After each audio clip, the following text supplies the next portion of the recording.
Join me in this video where I'm doing a reflection on one of the businesses I've started, right? So I started in my first online business in 2018 and I made $3,000 with that business, right? So I've already revealed that I started teaching online back in 2019. So I stumbled into the field when I read, the book from Anik Singhal, which was called From Passion to Profit, right? So I read that book, he was revealing how he made his first $1 million online. So I read the book, and because I'm an instructor, so I was like, you know what, let me just try this out. So I ended up creating courses where I was teaching people how to trade back in 2018, right? So the question is, why did I pick trading? It's because when I was working, right, as an engineer, right, so in South Africa, trading was booming. So I also attempted trading during that time. So I traded,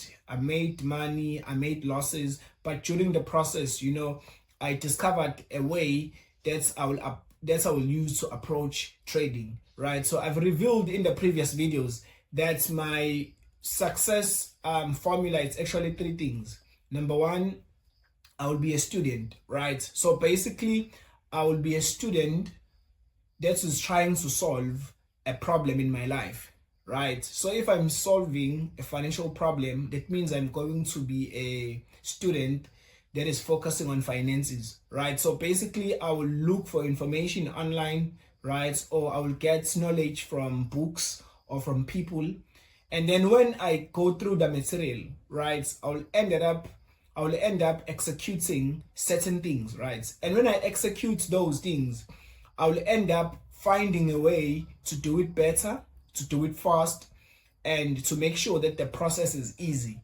So I always call that level an expert level, right? So I start as a student, but before I become a student, I will always be driven by a problem, right? So maybe some of you guys are asking, I'm a student of what? I'll start with the problem that I'm facing in my life, right? And then I'll be a student trying to fix the problem. I'll be exposed to resources, and then I will use the resources to solve the problem, right? And when I'm using those resources, I will end up finding a way, to approach the same problem, right, in a way that is better, in a way that is fast, and in a way that it's easy.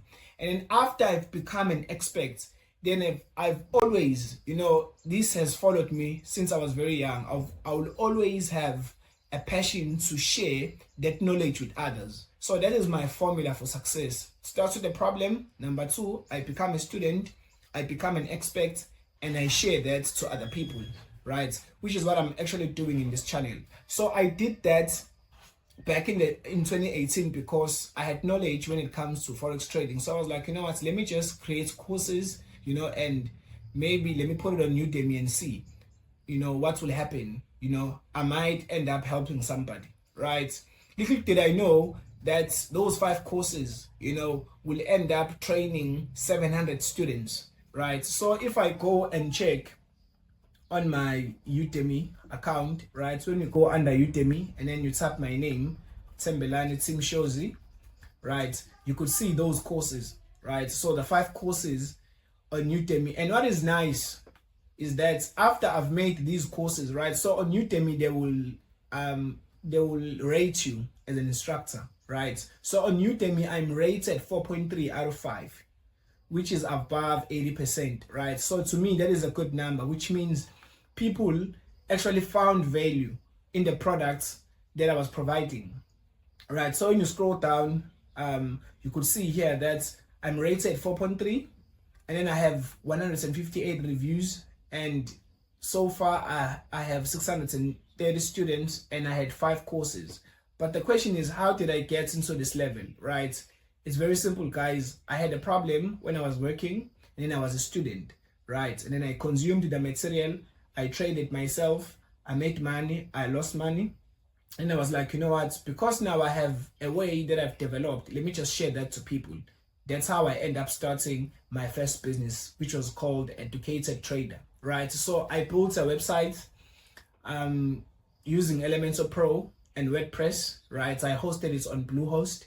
But after 2 years, I took that website down, right? which is one of the reasons why I made this video. Because in this video, I just want to show you guys, or I just want to reveal, why did I stop that business, right? So there are two reasons that made me to stop that business, right? It's actually the model. The model was good, but the platform that I used was very limiting, right? So let's start. Reason number one that made me to stop, my first business, right? Even though I built everything from scratch. Reason number one was the low pricing point, right? So when you check these courses on Udemy, you could see that these courses are worth like 180 rand, 180 rand. Even if I go and search other niches, right? Let me just search artificial intelligence. If I search artificial intelligence, I want you to see the pricing point of the courses on Udemy, right? When you scroll down, you could see 220 rand, 290 rand, 200 rand. And if we can use the dollar to rand exchange rate, right? The dollar to rand exchange rate, right? So the courses are 290, which means it's roughly $16, right? So the courses on Udemy, the pricing point is roughly $10 to $20. That is the pricing point for products on Udemy, right? So because I was learning about the space, right? When I was in the space, I was like, why do I have a lot of students, but why am I not making a lot of money? And I realized that the pricing point was very low, which means if I wanted to make more money, I had to make a lot of courses, right? That's how many people made money on Udemy, right? They will sell low pricing courses, but they will have a bunch of them. And I was not willing, to create a lot of courses because I did not have that much content. And also I don't advise, that approach, right? I don't advise the approach where you will be creating a lot of courses. So reason number one that made me to stop, that business is that I saw that no matter how much effort I put, the pricing point has hit the ceiling, which means if I wanted to make more money, I would have to create a lot of courses, right? So guys, I want you to take this lesson as you're starting your online business, that go look at the industry. Go look at what other people are pricing their products, because that will kind of set a limit for your earning potential, right? So you go and check that out, right? So for me, I was like, you know what? I can't do this thing forever because the pricing point for these courses are is very small, right? Like with the knowledge that I have now, if I had like 600 students and I'm selling a course that is worth $100, I would have made $60,000, right? Which is way bigger than $3,000. So guys, the lesson to take here is that you gotta make sure that before you choose a platform for your online business, go check, because what's going to happen, you're gonna put all your efforts to build something where you're gonna find a ceiling in your earning potential. So that was reason number one, right? Like, let's go and check these few guys and to explain what I'm telling you, right? So I'm gonna open three top courses. I'm gonna open this one, then let me scroll down. I'm gonna open this one, right?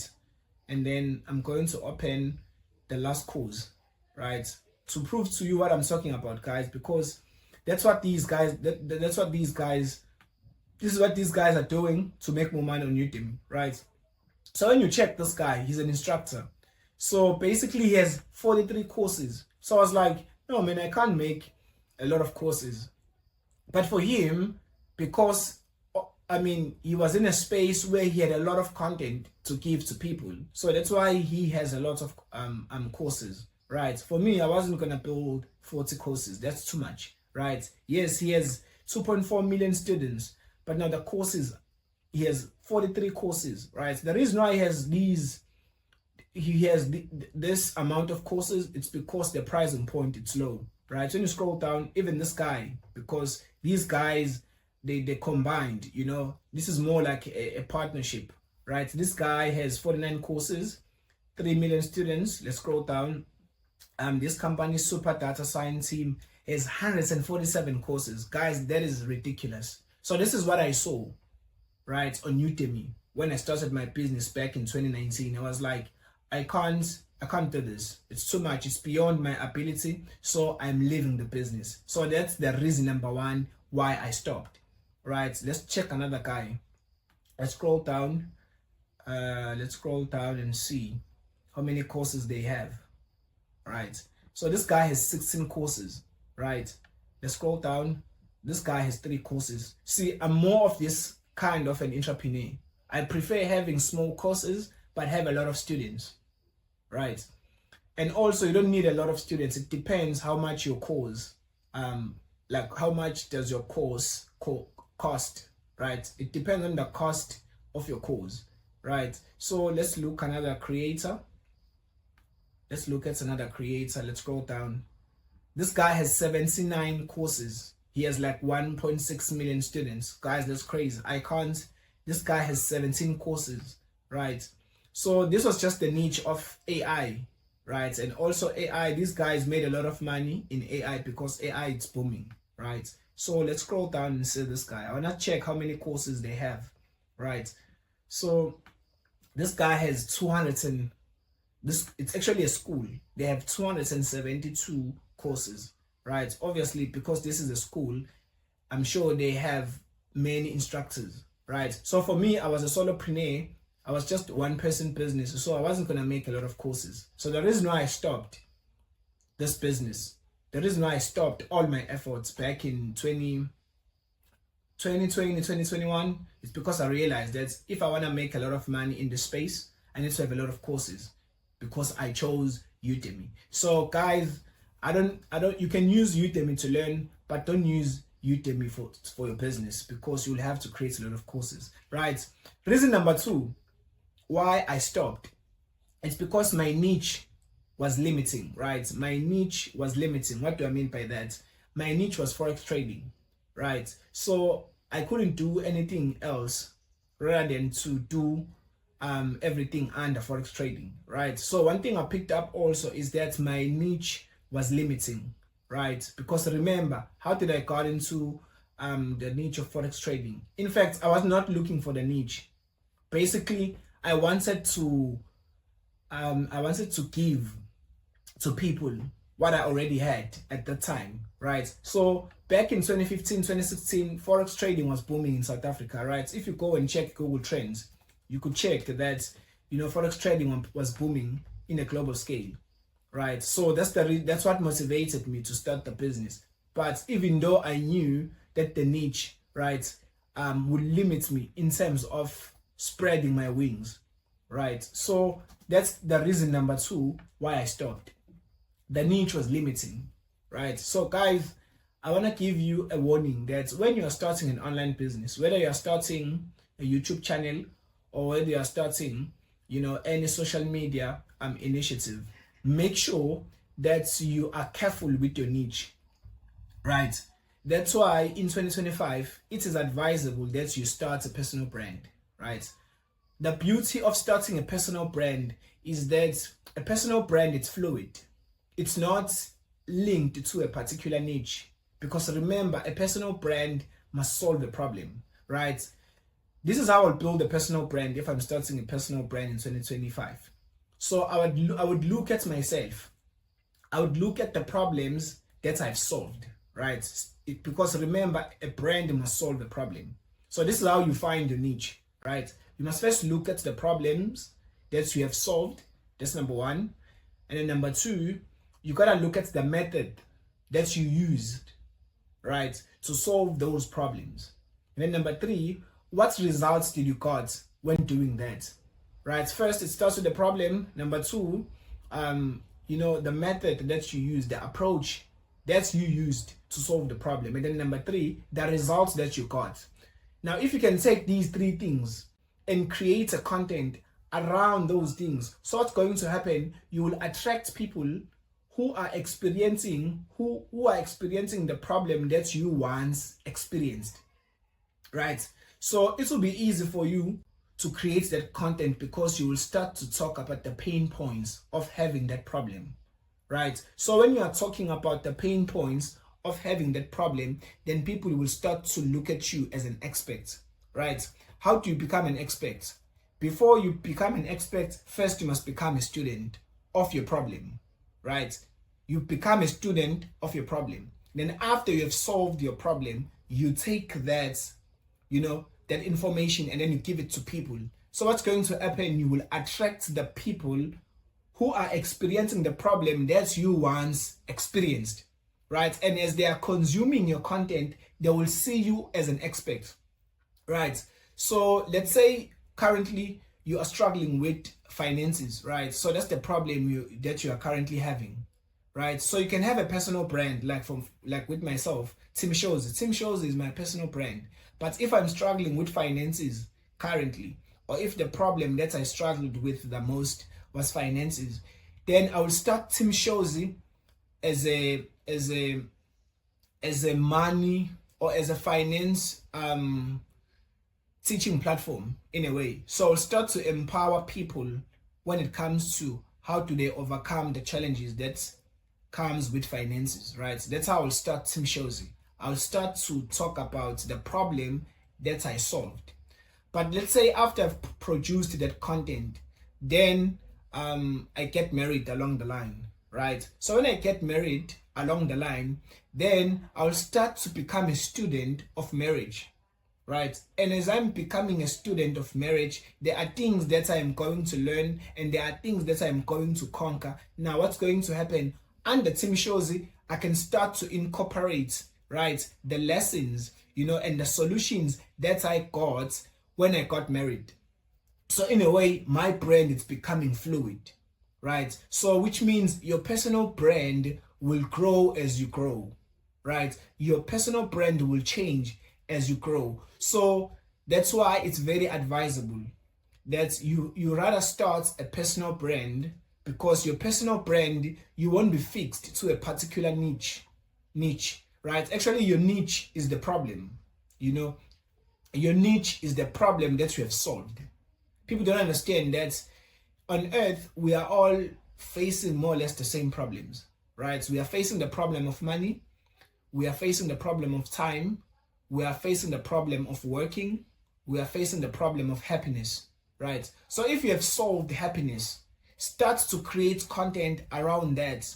And then if you have solved the money problem, then start to incorporate the solutions around money. And then you will start to offer services in that space, right? So in that case, then you can have one personal brand that you can build for the next 10 years, right? So that's the reason number 2 why I stopped my first business. It's because my niche was limiting, right? So when I look at it now, is that my niche was not my calling, right? Because remember, if your niche is your calling, it means as you are growing, your niche will also evolve, right? Because remember, your calling is bigger than you. In life, you chase your calling. You don't work out your calling. You chase it, because the minute you think you have grabbed your calling, it will move further. Because the minute you arrive at your calling, then there's no need for you to leave. I've heard people saying, I am in my calling. Yeah, I understand what you mean. Basically, what you are saying is that you have found your space, right? That is true. But you gotta understand that you can't grab your calling. You can find it, but you can't grab it. The minute you try to grab your calling, it will move a little bit further, right? So that it will make you to stretch. Remember, your calling is bigger than you. So you can't really say you have caught your calling. A calling cannot be caught. It is chased, right? So guys, those are the 2 reasons why I stopped my first business. First, the pricing point was low, and then number 2, the niche was limiting. So guys, make sure that you are careful about these 2 things when you're starting your online business, right? Make sure that you do your research. Don't use a platform that has a limiting pricing point. That is why currently I've built Tim Shows under a different platform. I'm using Thinkific, right? Because on Thinkific, it's not a platform like Udemy. On Thinkific, you have your own freedom. You can create courses, you can have products at your own pricing points, right? And also the niche of Tim Shows right now, it's evolving. So which means I'll be working on Tim Shows 6 years, 10 years from now. So guys, hit me in the comments. Let me hear your stories in terms of what happened when you started your first business. Are you still in your first business, or did you quit? What made you to quit? So hit the comments. I want to learn your story. So guys, I'm sure you are inspired by this video, and I will see you in the next video.